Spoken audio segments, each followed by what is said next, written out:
কাছে, পৃথিবীর কোন সৃষ্টির কাছে যাররা পরিমাণ কিচ্ছু পাওয়ার আশা করবেন না। একটু আশা করবেন আপনি কষ্ট পাবেন। কারো কাছে কোনো আশা করতে যায় না, শুধু আল্লাহর কাছে আশা করেন। সমস্ত কাজের প্রতিদান আল্লাহর কাছে চান, পরকালে আপনি সুখে থাকবেন ইনশাআল্লাহ। শেষ হাসি আপনি হাসবেন ইনশাআল্লাহ।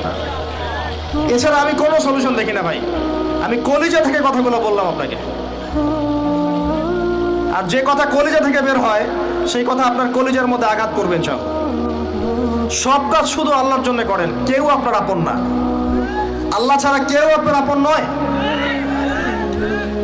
আপনি ভুল করবেন যদি আপনি অন্য কাউকে আপন মনে করেন। আপনার পলিটিক্যাল লিডার, আপনার প্রশাসনের স্যার, আপনার পরিবারের স্ত্রী, আপনার সন্তান, হাবি যা যা আছে, যদি মনে করেন আমার আপনজন, আপনি ভুল করবেন। সবাই সবার স্বার্থ চেনে, সবাই সবার স্বার্থ চেনে।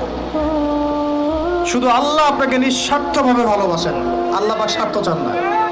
সারাটা জীবন পাপ করে থাকলেও একটা বার দাঁড়িয়ে খালি বলেন আল্লাহ আস্তাগফিরুল্লাহ ওয়া আতুবু ইলাইহি, মন থেকে বলেন আল্লাহ আমি ভুল করেছি, আল্লাহ আমাকে মাফ করে দাও। এক মুহূর্তের মধ্যে আল্লাহ পাক আপনার সমস্ত গুনাহগুলোকে নেকিতে পরিবর্তন করে দিবেন ইনশাআল্লাহ। আল্লাহ ছাড়া কেউ নাই আপন। আল্লাহর জন্য খালেস করে ফেলেন নিজেকে, তার দ্বীনের জন্য চেষ্টা করেন। তার দিন আজকে অবহেলিত, তার দিন আজকে অপদস্থ। সারা বিশ্বের বুকে আজকে মুসলিমরা নির্যাতিত, নিপীড়িত। দিনকে এগিয়ে নেওয়ার জন্য কিছু করেন।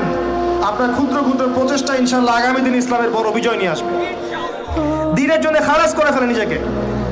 আপনার সময় আছে এখন, জ্ঞান অর্জন করেন, জ্ঞান অর্জন করেন, পড়াশোনা করেন, আলেম ওলামার কাছে গিয়ে ক্লাসিক্যাল বইগুলো পড়েন, প্রজেক্ট রেডি করেন, দাওয়াতি কাজ করেন, বই লিখেন, বক্তব্য দেন, দিনের জন্য করেন।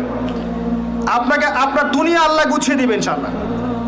দুনিয়া আল্লাহ গুছিয়ে দিবেন ইনশাআল্লাহ। আপনি দিনের জন্য খালেস করে ফেলেন নিজেকে, আল্লাহর দিনের হয়ে যান।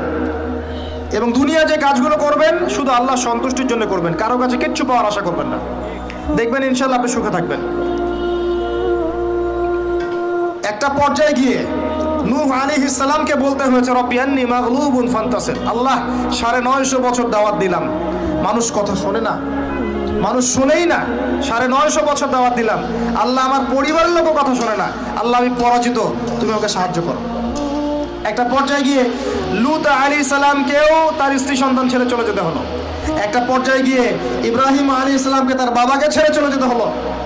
একটা পর্যায়ে গিয়ে আসহাবুল কাহফকে সমাজ থেকে চলে যেতে হলো দূরে। একটা পর্যায়ে গিয়ে মুহাম্মদ সাল্লাল্লাহু আলাইহি ওয়াসাল্লামকে হিজরত করে চলে যেতে হলো, সাথে কেউ ছিল না। আল্লাহর জন্যে ভালোবাসা, আল্লাহর জন্যই বিচ্ছেদ। ইতিহাস তাদেরকে ভুলে যায় নাই। তো একটা পর্যায়ে